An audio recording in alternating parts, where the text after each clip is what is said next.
Hello students, आज का हमारा टॉपिक है एंडोप्लाज्मिक रेटिकुलम। इसे हम ईआर से भी शो करते हैं। फर्स्ट ऑफ ऑल हम इसके लिटरल मीनिंग को देखते हैं। Endo mean inside, plasmic mean cytoplasma, कुछ चीज़ है जो साइटोप्लाज्म के अंदर है।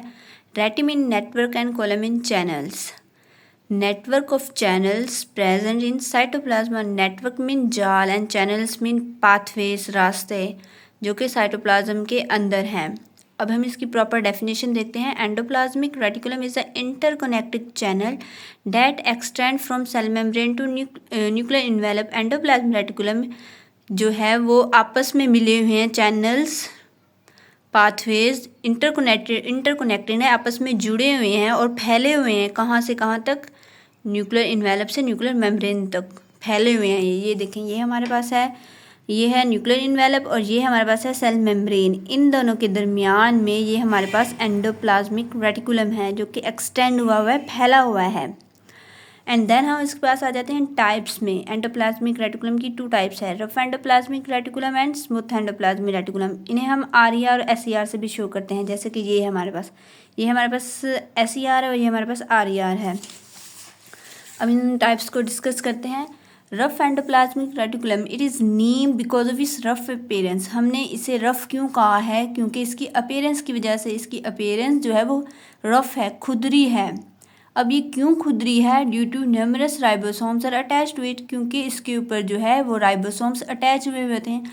हम लोगों ने राइबोसोम्स के टॉपिक में पढ़ा था कि राइबोसोम जो सेल के अंदर थे या फिर वो साइटोप्लाज्म के अंदर फ्रीली फ्लोटिंग होते हैं या फिर वो एंडोप्लाज्म रेटिकुलम के साथ अटैच होती हैं।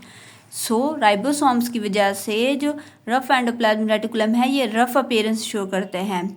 अब देखें इसका फंक्शन क्या है। अगर हम लोगों ने राइबोसोम में पढ़ा था कि उसका क्या फंक्शन था, प्रोटीन सिंथेसिस करना था।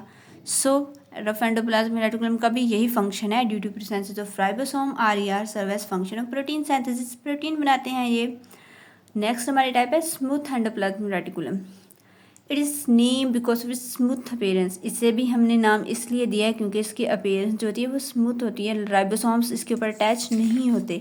जैसे कि यहाँ पे है, ये जो छोटे छोटे छोटे छोटे ये राइबोसोम्स अटैच हैं इसके ऊपर, इसने इनको रफ अपीयरेंस दी हुई है, इसकी वजह से हमने इसे आरईआर कहा। और ये हमारे पास एससीआर, इसके ऊपर कोई भी राइबोसोम्स अटैच नहीं है और ये इसकी जो अपीयरेंस है वो स्मूथ है, बिल्कुल प्लेन है बिल्कुल।